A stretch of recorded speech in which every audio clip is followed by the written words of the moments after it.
반갑습니다.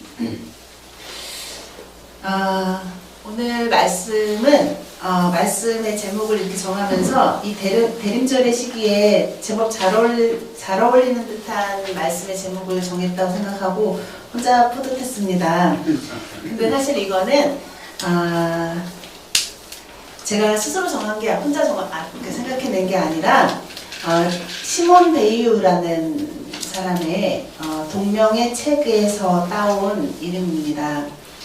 시몬 베이유는 여러분도 아시다시피 유대계 프랑스 사람이고요. 철학자로서 그리고 사회주의자로서 한 시대를 열심히 살아갔던 사람이지요. 노동자, 가난하고 연약한 사람들, 고난받는 사람들, 이들에 대한 깊은 사랑과 애정으로 자신의 삶을 거기에 온전히 내던졌던 사람입니다. 그래서 이분의 전기나 뭐 이런 것들을 읽을 때마다 가슴이 막 이렇게 벅차오르는 경험을 하면서 도저히 따라갈 수 없는 삶을 생각을 하면서 살았구나 이런 생각을 했습니다. 일반의 노동자와 똑같은 조건과 대우를 받으며 노동운동에 앞장섰고 프롤레타리아 해방의 기치 아래 당시 살던 2차 세계대전 당시에 독일의 나치 정권, 프랑스의 자유주의 정권, 그리고 공산주의 정권, 이 모든 다양한 제도와 권력과 계속해서 불화하면서 대립하면서 살았습니다. 결국 영양실조와 결핵으로 만 34살에 짧은 인생을 마칠 때까지 단 한 번도 어느 한 곳에 편안히 안주하려 하지 않았기 때문에 사람들은 그녀를 문턱의 사람, 문지방의 사람으로 불렀습니다. 종교에 호의적이지도 않고 관심도 없었던 이 시몬 베이유가 자세한 내용은 알 수 없지만 그리스도가 내려와 나를 안아주셨습니다 라는 말과 함께 자신의 신비 체험을 고백하게 됩니다. 그리고 자세한 내용은 말하지 않고 자신이 신뢰하던 가톨릭의 신부 페랭이라는 신부에게 보낸 편지 몇 장과 그리고 자신의 신앙과 신에 대한 깨달음을 적은 글을 엮어서 책을 낸 것이 바로 신을 기다리며 라는 책입니다. 그런데 이 책은 결코 평범한 신앙서적이 아닙니다. 베이유는 이전에 비해서 거의 전향적으로 달라진 신앙에 대한, 교회에 대한 생각에도 불구하고 끝까지 제도교회 밖에 머물고자 하는 자신의 생각을 이 책에 담았습니다. 베이유에게 그리스도교의 가장 큰 한계는 캐톨릭, 보편적이라고 하면서 결코 보편적이지 않다는 점에 있었습니다. 모든 것을 품는다고 하면서 결코 모든 것을 품지 않는 교회, 그것이 그녀가 본 그리스도교 교회였습니다. 그것은 어쩌면 우리가 신을 안다, 우리가 신의 진리를 소유했다 라고 하는 오만으로부터 기인한 게 아닌가 싶습니다. 그래서 베이유는 보편적 교회로서의 교회가 보편을 다 담아내지 못하고 교회 밖에 미뤄둔 것들에 대한 연민과 연대의 의미로 나는 밖에 있는 존재들 곁에 내 자리를 세우겠다 이렇게 생각합니다. 그녀가 보기에 비록 교회에서는 인정하지 않는다고 하더라도 오랫동안 존재했고 존재하는, 지금도 존재하는 많은 것들은 하나님이 인정하시지 않는다면 결코 존재하지 않았을 그런 것들이 많이 있다고 생각했기 때문입니다. 그래서 그녀는 끝끝내 교회 안으로 들어오려고 하지 않았습니다. 그녀가 가장 부러워했던 사람은 이 부분을 읽다가 저도 많이 놀랐는데요. 하나님의 영광, 예수 그리스도의 영광에 대해 그 보좌 오른쪽에 앉는 그 사람이 아니라 예수님이 십자가에 달리실 때 그 한평 강도, 나를 기억해 주십시오 하던 그 한평 강도가 너무너무 부럽다는 거예요. 저는 이 책을 보면서 이 사람은 정말 내가 흉내낼 수도 없는 성실하고 진지한 신앙인이었구나 라고 생각할 수밖에 없었습니다. 그리고 깊이 매혹되는 그런 느낌도 받았습니다. 그럼에도 불구하고 가능하면 이 책을 교우들에게 권하지는 말아야겠다 생각했습니다. 이런 배유가 늘 생각한 것은 신에 대한 질문, 그것은 지상에서는 그 해결책을 찾을 수 없다는 것이었습니다. 오히려 하나님이 누구신가? 하나님에 대한 질문을 잘못 푸는 것, 신 문제에 대해서 오답을 쓰는 것이야말로 최악의 결과를 가져올 거라고 생각했습니다. 베이유에게 신과 연결된 인간의 최선의 의무는 신을 서술하는 것이 아니라 그의 소명, 그로부터 온 소명, 즉 신의 뜻을 받아들이는 일, 이것이 그저 인간의 최선의 길이라고 생각했습니다. 신의 뜻을 받아들이는 일, 이것은 어쩌면 오늘 제목 신을 기다리는 일과 상통하는 것이 아닐까 생각합니다. 죄송합니다.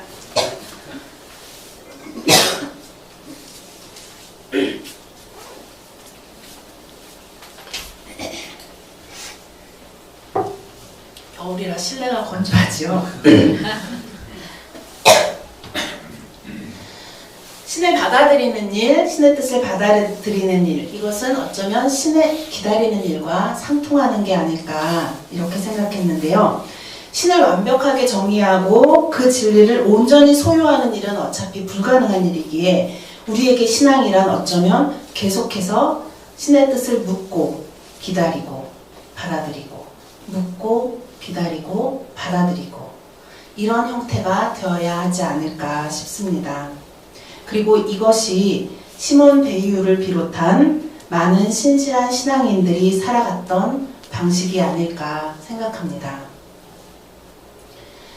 우리는 우리의 무심함으로부터 또는 반대로 우리의 많은 지식과 경험과 죄송합니다.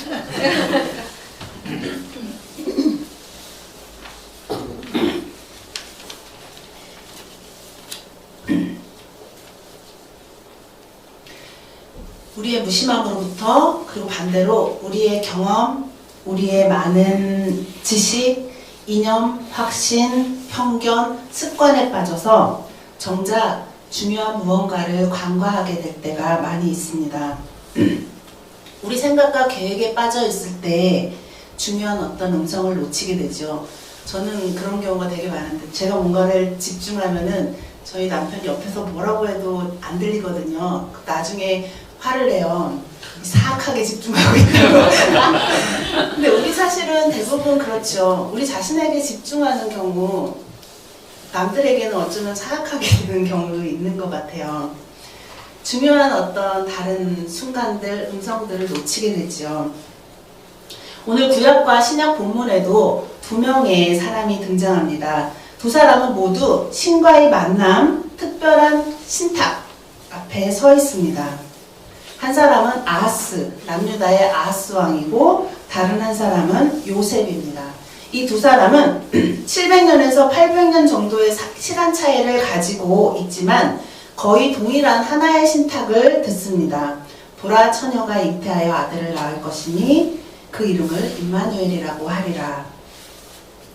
많은 교회의 신학자들은 아하스 왕이 등장하는 이 이사야의 말씀의 신탁을 예수 탄생을 예언한 본문으로 보고 요셉이 등장하는 이 마태복음을 그 예언이 실현된 본문으로 읽고 있습니다. 실제로 그런 여부를 떠나서 흥미로운 것은 이 신탁이 들려지던 상황입니다. 둘 다 예기치 못한 상황에서 또는 기대치 않은 상황에서 들려진 예언이었습니다. 먼저 구약의 본문은 구약의 본문에는 이사야가 신탁을 하고 남유다 왕 아하스가 듣고 있습니다.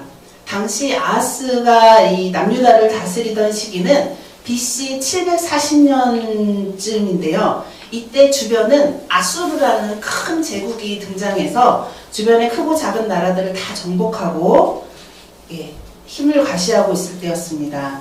당시에 북이스라엘 왕 베가와 아람의 왕 르신이라는 사람이 이거에 반대해서 반아수르 동맹을 결성해요. 그리고 거기에 남유다 왕 너도 아하스 너도 동참해라 이렇게 제안을 하지요. 그러나 현재 아수르를 이길 방법은 종종 성장하고 강력한 아수르를 이길 방법은 없는 듯해서 아하스는 이 제안을 거절합니다. 그러자 나머지 두 나라가 유다를 힘으로 제압해서 뜻을 관철시키려고 예루살렘으로 진격하고 있는 상황. 이것이 바로 오늘 신탁의 배경입니다. 이 속에서 극심한 공포와 불안에 빠진 아하스를 이사야 선지자가 찾아와서 신탁을 합니다.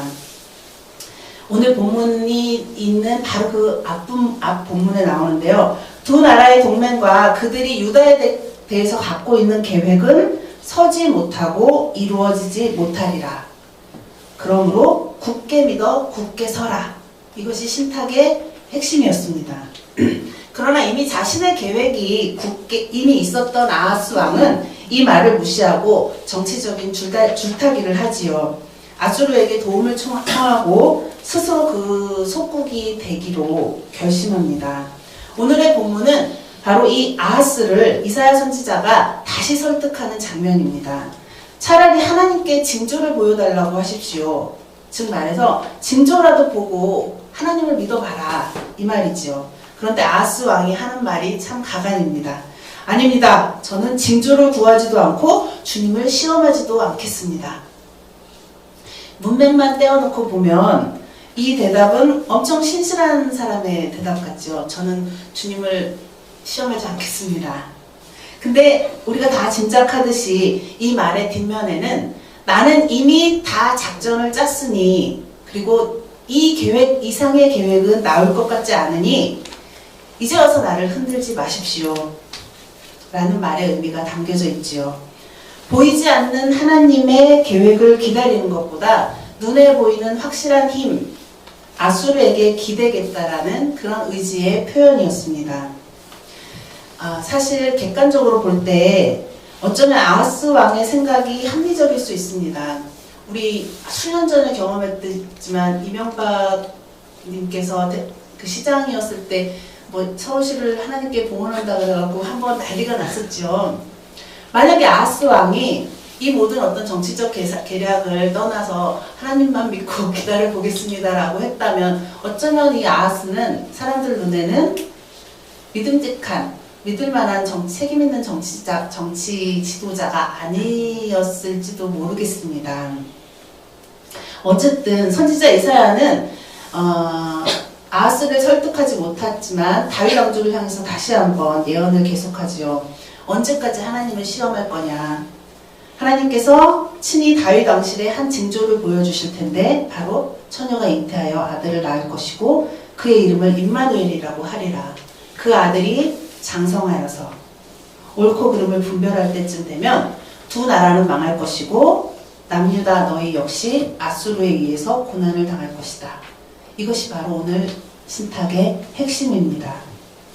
비록 이해하기 힘든 예언이지만 또 임마누엘이라는 이름의 아이가 날 것이라는 예언이 그 이후에 어찌 되었는지는 알 수 없지만 어쨌든 역사는 객관적인 역사는 이 신탁의 예언대로 흘러갔습니다.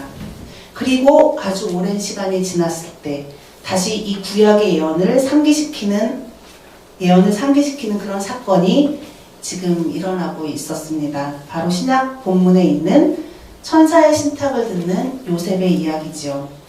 요셉에게 약혼녀가 있었고 아마 그 약혼녀는 당시의 풍습에 아마 그대로 한다면 여성이라고 이름 붙이기보다는 요즘 잘 안 쓰는 말이기도 하지만 소녀라고 할 수 있을 정도로 아마 나이 어린 여성이었을 겁니다. 그런데 이 약혼 중에 있던 마리아가 임신을 했다는 겁니다. 나름 신실한 사람이었던 요셉은 약혼녀 마리아의 부끄러움을 조금이라도 덜어주기 위해서 가만히 파혼하려고 했습니다.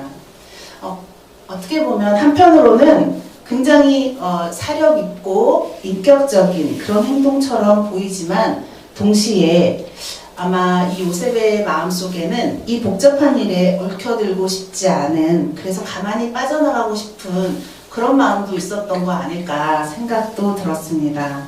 아무튼 이런 궁리를 하고 있는 요셉에게 주님의 천사가 나타나서 말씀하시죠. 두려워하지 말고 마리아를 아내로 맞아들여라. 그 아기는 성령으로 말미암은 것이고 아들을 낳을 것이니 이름을 예수라고 하여라. 이는 성경에 예언된 대로 처녀가 잉태하여 아들을 낳을 것이다. 그 이름을 임마누엘이라고 할 것이다. 그 말씀을 이루려고 하는 것이다. 그래서 이렇게 예기치 못한 상황에서 이미 자신의 생각도 있었던 상황에서 하나님의 신탁을 들은 요셉은 그 뜻을 돌이켜 순종하고 마리아를 아내로 맞아들였고 결국 아들을 낳고 이름을 예수라고 지었죠. 조금 긴 이 성경의 이야기를 다시 한번 해봤습니다. 근데 여러분도 짐작하실 수 있듯이 오늘 신탁을 받은 두 인물의 가장 큰 차이는 신탁을 받아들인 태도일 것입니다. 요셉은 신탁에 의지해서 자기의 생각을 돌이켰지만 아하스는 징조까지도 기꺼이 보여주시겠다면서 내리시는 말씀에 귀를 기울이지 않았습니다. 아하스에게 자명한 진실은 현실의 정치, 외교적 수단이 최선의 해법이라는 것, 그 사실이었습니다. 아하스에게는 신을 기다릴 만한 여유가 없었습니다. 그는 자신의 계획대로 했고 그 결과 더욱 크게 무너지는 길을 가게 되었습니다. 아마도 결국 일은 그렇게 무너지는 방향으로 흘렀지만 하나님은 왜 그때 그 중간에 나타나셔서 임마누엘이라는 신탁을 하셨을까요? 아마 역사는 그렇게 흘러갈 것이지만 그럼에도 불구하고 너희 가운데 내가 함께 할 것이다 라는 그 위로와 구원의 메시지를 전해주기 위한 것이 아니었을까 그런 생각이 들었습니다. 신을 기다린다는 것은 성찰의 시간을 갖는다는 겁니다. 세상의 진실은 늘 우리를 어지럽힙니다. 모두가 내가 절대적이고 자명한 진실을 알고 있다고 가지고 있다고 부르짖지요. 태극기와 촛불로 갈라져서 싸우는 오늘 한국 사회의 상황만 봐도 알 수 있듯이 우리는 굉장히 상반된 진실 주장 사이에서 살아가고 있습니다. 태극기의 이야기를 열심히 듣다 보면 이거 내가 틀린 건가? 라는 생각이 그런까지는 안 들지만 그래도 될 수가 있을 것 같습니다. 결국 승리하는 것은 목소리 큰 사람들의 진리 주장, 권력을 가진 이들의 진실 주장이 아닐까 하는 회의감이 들 때도 있습니다. 지난주 신학자 강남순 교수의 페이스북에서 본 글인데요.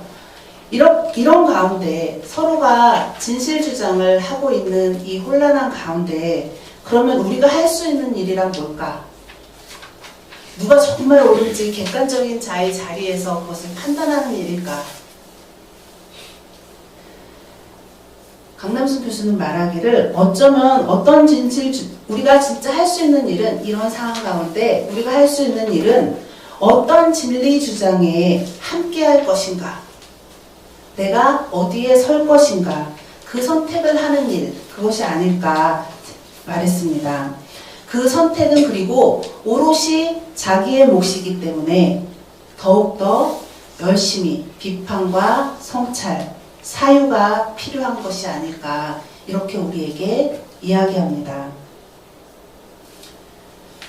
진리 주장들 속에서 결국은 내가 할 수 있는 일이란 우리가 신을 다 알 수 없듯이 진리라는 것을 다 온전히 파악할 수 없듯이 결국 내가 할 수 있는 일은 그 진리들 속에 내가 어디에 함께 설 것인가를 선택하는 일이고 그 선택을 위해서 우리는 반드시 성찰과 사유와 깊은 묵상을 가질 수 있어야 된다는 거죠.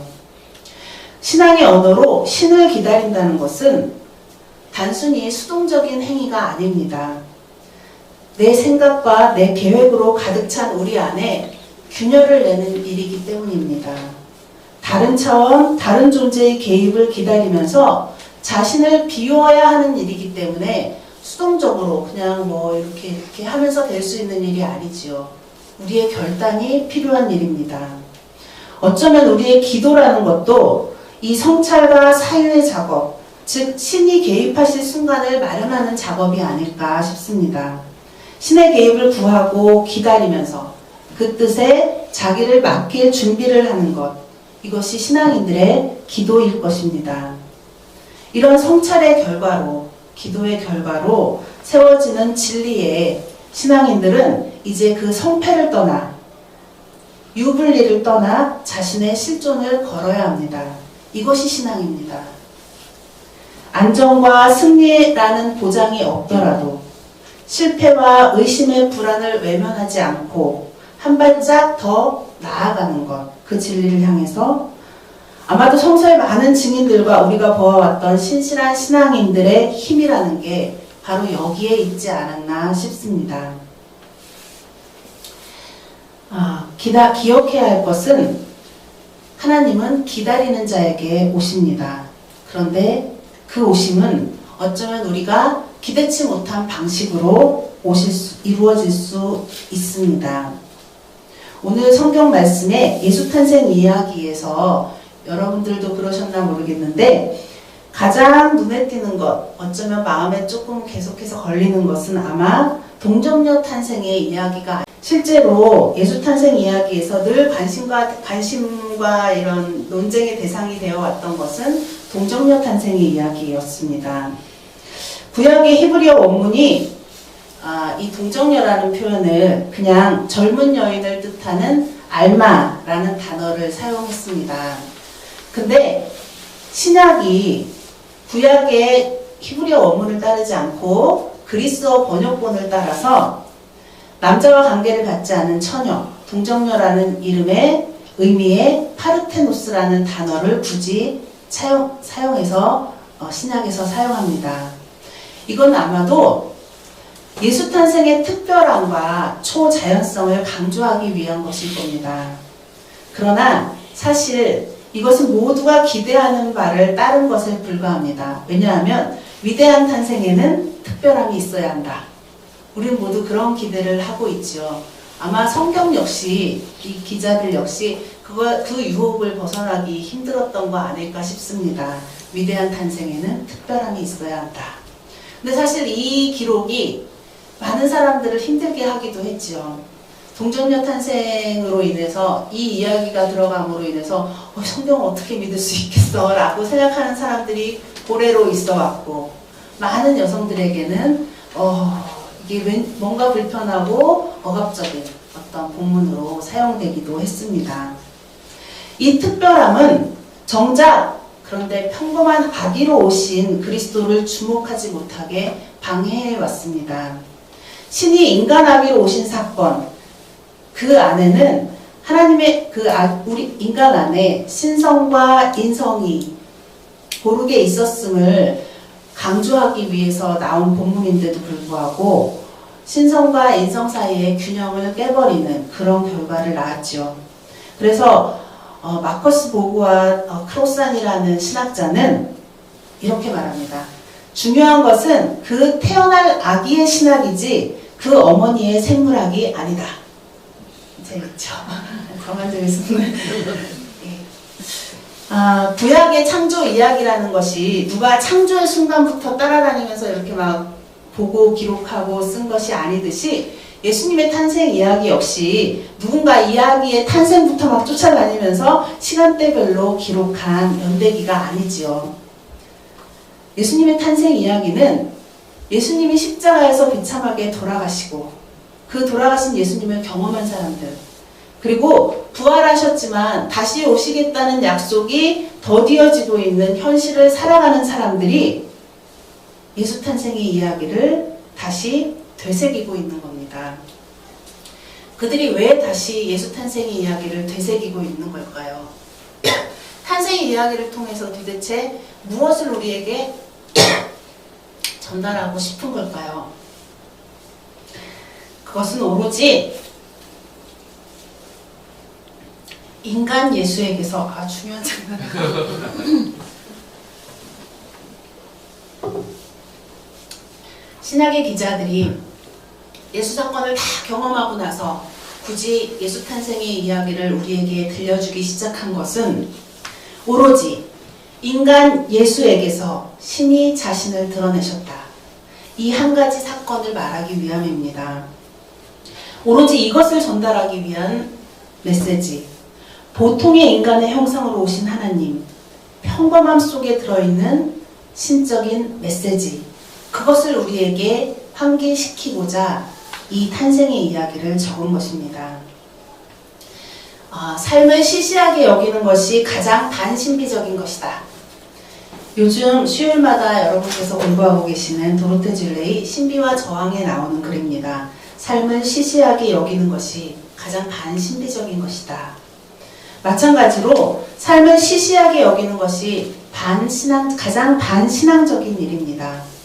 하나님을 기다린다고 한들 삶을 시시하게 여긴다면, 특별함을 쫓느라 다른 많은 일들을 그저 그런 일로 만들어버린다면, 평범함을 특별하게 바라봐줄 능력이 없다면, 오늘날 하나님께서 다시 시골의 어느 한 아기로 오신다고 한들 우리는 그를 과연 알아볼 수 있겠습니까?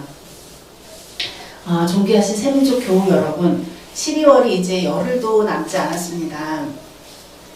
매년 이상하게도 이맘때가 되면 유난히 추워요. 왜냐하면 야외 집회도 많고 야외 기도회도 많고, 그래서 늘 추웠던, 밖에서 이렇게 떨었던 기억들이 강합니다. 여러분도 그러시죠? 아마 힘든 겨울을 보내고 계실 것 같은데요. 우리는 이미 일상이 되어버린 생명 파괴의 현장들을 지금 살고 있습니다. 어쩌면 어떤 사람들에게는 이 파괴되어진 파괴되어진 현장들도 일상이 되어버렸을 것입니다. 그래서 늘 있던 이야기, 노동자들은 늘 저래, 누구는 늘 저래, 아유 어쩔 수 없어, 아마 이렇게 느껴버리게 되는 그런 현실을 살아가고 있는 것 같습니다. 노동에 대한 멸시와 탄압으로 삶이 뒤틀려버린 노동자들, 자본에 밀려서 존엄을 잃고 희망도 같이 잃어버린 우리의 이웃들, 개발과 성장, 풍요와 편리를 위해서 파괴되어버린 지구생명 공동체, 그들 모두 지금 하나님을 간절히 기다리고 있습니다. 그 기다림을 우리는 볼 수 있어야 할 것 같습니다.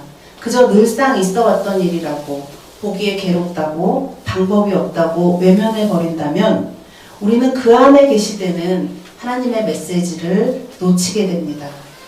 신의 메시지를 잃어버린 신앙인들이 무엇을 할 수 있겠습니까? 부디 모든 삶의 순간에 신을 기다릴 수 있는 여백이 여러분의 삶에 있기를 바랍니다. 우리의 생각으로 꽉 차서 하나님이 어떤 방식으로도 나를 건드릴 수 없다면 우리는 과연 신앙인이라고 할 수 있을까요? 신을 기다리며 자신과 주변을 성찰해서 그 안에 깃든 구원의 표지를 발견할 수 있기를 바랍니다. 그렇게 발견된 구원의 표지에 과감하게 함께 서시기를 바랍니다. 이 모든 저와 여러분의 신앙 여정 안에 하나님을 기다리고 그의 개입을 간구하는 우리의 신앙 여정 안에 임마누엘의 하나님께서 함께 하시기를 빕니다. 잠시 기도하시겠습니다.